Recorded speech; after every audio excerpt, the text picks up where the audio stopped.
Hello, Ryan here from the JRB podcast with another set of Universus card reveals. This time we have some from the Star Trek Lower Deck set. The character that I was given is Sam Rutherford. Now, some of these cards have already been revealed, and I'm just gonna go through the ones that have already been shown real quick, in case you haven't seen them, and then you can screenshot them or look at them or whatever.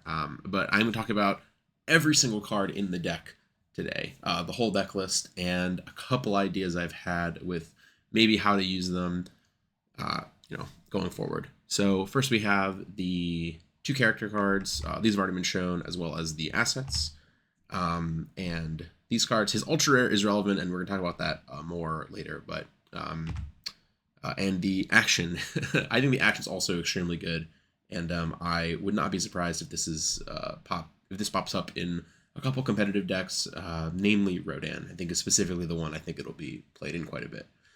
But yeah, as far as the new cards go, first we have these. These are sort of like I think they call them like French vanilla type cards. They're not blank cards, but they're pretty simple to kind of ease you into the mechanics of the game. Not super exciting. Betraying Shove is another one of these sort of like slow throw attacks that have a like punish for not blocking or stuff like that. We've seen this in the past. They're all right, but I'm not sure how this will be. I'm not sure if this will see much play being a 5 difficulty. Or maybe it actually might see play because it is 5 difficulty, and you can play it with some of the synergies that come along with that because it is order attuned. I think these are the two most interesting cards in the deck. These are the two cards that probably have the most different things you can do with them. Okie dokie being, or they're both draw a card, discard a card, and they copy abilities from the card that you discard, or they copy traits of the card that you discard.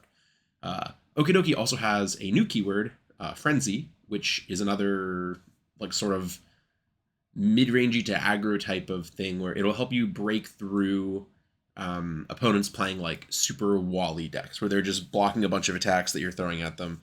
I feel like this will probably not get much higher than like +3/+3, and I feel like that might even be to the upper end of it, but this could realistically get +2/+2. Like if you play two attacks, your opponent blocks them, and you play this and it comes in with +2/+2, I think that's a very reasonable outcome. And Helix Cheese will copy the printed damage of the card. This one is a little more straightforward, and I don't think like this one. I would be shocked if we saw like a ton of competitive decks really trying to just get big numbers off this card. But there are some cool things you can do with it. So the most interesting one I think for Okie Dokie, especially because I'm assuming you're playing this in Sam. This combo, I guess more specifically, would be in Sam, the 7-handed one, where you give a static +2 speed to all of your techs. So you play this on order, but you are void attuned, so you could still play Okie Dokie. And Patrick Baby is already a tech, so it's already a card that you would probably put in that deck. And then Okie Dokie, draw, discard Patrick Baby is like pick your own adventure. You can get EX, you can get powerful, you can get stun, you can pick whatever keyword you need at that moment that you think is most effective, which I think is really cool. And I think that having cards in your deck to pair with Okie Dokie that have a bunch of different options is probably going to be like the strongest application of it. I'm sure there are many more applications of it, but I think just copying, having a ton of options is probably good. And then this one, again, I don't think this will be like a super competitive application of this card, but you can do this. Grisha's Transformation is the highest printed damage on a card on any of Sam's symbols. There are I think like 2 cards. There's like I think there's a Colossal Titan or a Colossus Titan and maybe an Armor Titan card that have like 12 or 13 printed damage. I don't remember exactly, but they're not on any of Sam's symbols, so you cannot play them in him with Neelix Cheese. But Grisha is the highest difficulty generic card with the no symbol restriction. You could also combo this. I didn't put a picture of it in here, but you could also play this. There is a Rodan attack that removes an attack from your discard pile and then gains damage equal to the printed damage of the removed card. So while this probably isn't the most competitive deck, it is probably like you could probably do something where you can play a combination of those cards. You play Grish's Transformation, and maybe you play the Colossus Titan Attacks, which is a 10 printed damage attack with no symbol restriction. It is on the affinity symbol. And then you just try to draw some combination of the Rodent attack and Neelix Cheese, and you just throw these attacks for 11, 14 damage, stuff like that. And in Sam 1, in his 6-hand character, how this type of card would work is on play, you would respond, you would flip the speed and damage, so now it is a 5 speed, 3 damage move. Then the blitz happens, you draw and discard, and now the 3 damage changes into the printed of the card you discard. So you would actually have a 5 high for 11 here, and then you could use his enhance to give it 1 speed. So you could have a 6 high for 11 on a 4 difficulty. That is incredible stats, obviously. The question is just, if they block it, then 11 damage doesn't mean anything. But if you can play a couple cards to speed it up, I could see it as being a pretty fun deck. And probably, if your opponent's not ready for it, if your opponent's not ready for a 6 high for 11, like, it's kind of like approaching Smiling Titan level stats, but just on a 4 difficulty, assuming you can draw the combos with the high damaging moves.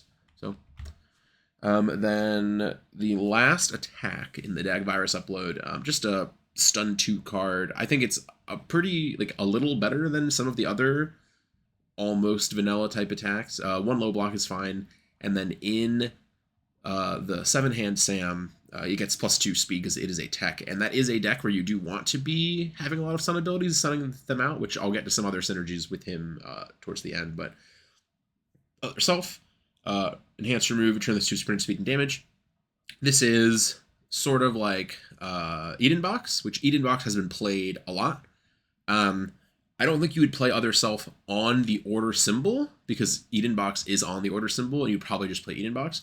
But because this is attuned, if your character, you can play it on a non-Eden Box symbol, and this is a fine option. So if you're playing a character on another symbol, this is probably a really strong piece to take advantage of, maybe in your side deck, if you need more damage resets or speed resets. Shut down. Let's see. After everyone plays an attack that shares a keyword with another attack in their card pool, skip this attack's enhanced step. So this kind of leans into the 7-hand Sam's ways to skip enhanced step. This card is pretty reasonable. It is a 3 difficulty and has a remove not tenacious cost. So it is expensive, but there are definitely some decks that this would be really strong against. The one off the top of my head I can see this being really strong against is either all Rodan, if they're doing the mid-package focus attack stuff, where you can just skip focus attacks and hand step. Or I know there have been a lot of decks, a lot of people talking about Devil Jin recently, and when they're kind of stringing out towards the end with multiple copies of Teaming with the Attack Titan, you can skip the enhanced step on the second one, and then it'll just be a 5 mid 5 instead of a 5 mid 14 or some of the ridiculous damage that it can get to. And I'm not gonna try to pronounce this word. I'm sorry. I'm not that up to date with Star Trek lore. But some word pilot. This attack gets +2 damage. For rivals not taking damage this turn, it gets +1 speed. For 2 difficulty, this tech attack. Excuse me. For 2 difficulty, this card's probably not great. I don't think I would play this one, but it does give a decent bit of stats. I would probably only play this if my rival's not taking damage. I'm probably only using this to get that 1 extra speed. I don't think I'm ever committing this just for 2 damage. Power Drain and Attention to Detail. Power Drain is interesting in that it can kind of help assail these huge stages. If your opponent has 10 foundations, I'm not sure how relevant making them commit 2 really is, especially because you're probably committing 1 as well. I doubt you'll be in a situation where you have 4 and they have 10, but this card is interesting. There's probably an application for this that I'm overlooking. It's not super strong, but it definitely has application. Attention to Detail. After attack is played, its printed damage, if its printed speed is 3 or less, it gets +1 damage. You probably play a lot of these in the 7-hand Sam, Devron Racer, where the printed speed of your text is probably going to be pretty low, but he gives a static +2 to all of them. This even works with Patchwork Baby, so pretty cool. Just a static, no cost damage buff to all of your slow, I say that in air quotes, tech attacks that are all probably going to actually be like 5 speed, but don't do this. This one is Snack Time at Home. So Snack Time recently was banned. I say recently, it maybe has actually been like 5 or 6 months at this point, but it seems recent, which had a similar effect. It had a similar effect to this and had a deadlock enhance that was very, very, very strong. So kind of stripping away the trimmings of Snack Time, and then this is sort of like the rebalanced version of Snack Time. I can for sure see decks that will play this card, especially on a 1 difficulty. Yeah, this I'm pretty confident we'll see play. I think this card is very strong.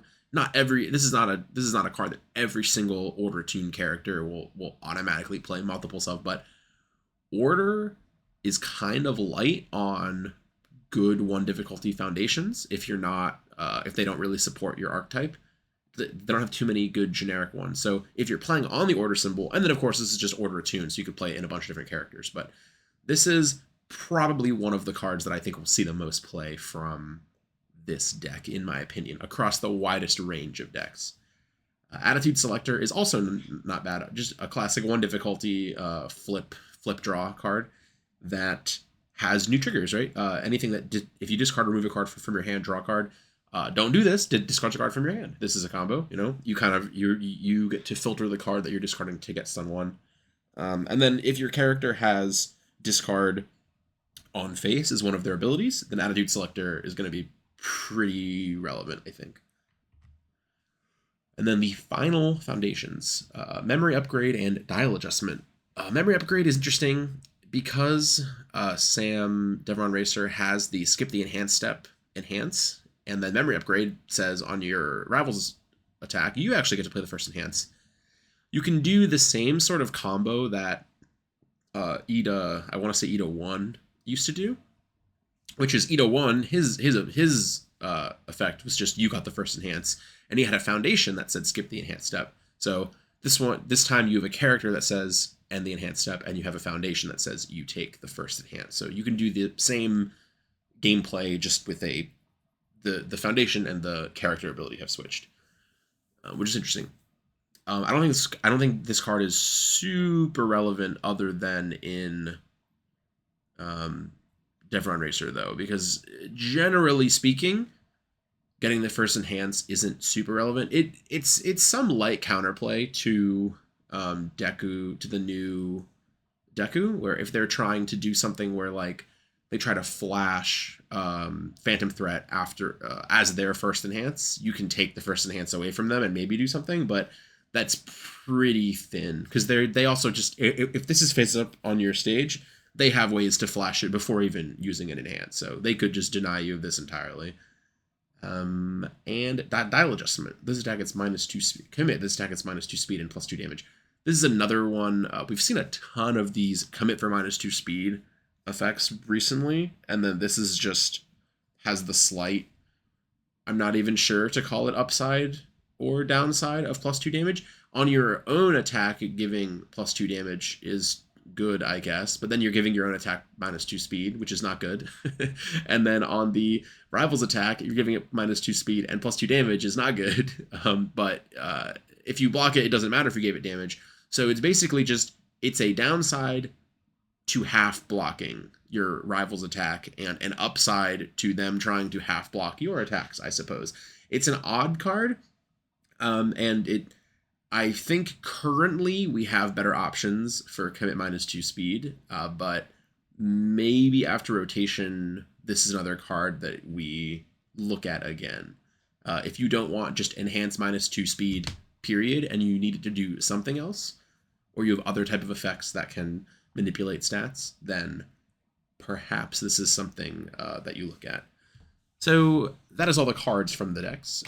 This is just the last little thing. I think if you're going to play Sam Devron Racer, he is locked to the tech, or not locked to the tech keyword, but he gives all the tech cards +2 speed, And when I was looking through all the options that his character has with all the cards from this deck, this seems to me like finally a place where you can put the Giro 3 charge tech package from Girl Power. So these also do sort of interesting synergies with Okie Dokie. Audio Reverberation doesn't really interact with Okie Dokie because even if Okie Dokie discards a charge, it won't have the charge keyword when the attack starts, so it will not get the 1 damage from Audio Reverb. But if you do give it the charge keyword when Heartbeat Surround is in the card pool, they will have to commit an extra foundation when it deals damage, and committing them out. And these also just have keywords you can copy. Like, I guess Deadlock Stun is an odd one to be copying, but you might need to. And then copying EX is fine as well. But it also goes back to, these are all techs that reward you for playing multiple attacks. You know, some interaction of Heartbeat Surround into Patchwork Baby into Okie Dokie or something like that. And then the big payoff card at the end is going to be his Ultra Rare, where you get +2 damage for each other tech attack in your card pool. And if you've been playing these stun and make your opponent commit type of effects, then hopefully those will be unable to block, and you get to play, you know, a 9 or 11 damage attack that comes in with 2 speed because of his static ability. So that is all of Sam Rutherford's cards. I'm going to real quick just scroll through them all as I do my final thing. So if there are any you didn't see, you can take screenshots or whatever or have a look at them. But yeah, thank you for listening. That is the end of I'm pretty sure today all of the lower decks cards are going to be revealed, and then we just have one more product coming out before Nationals and Worlds. So it is almost the end of the competitive season, and you know, I'm excited to see what happens. So thank you all for watching, and I will see you next time.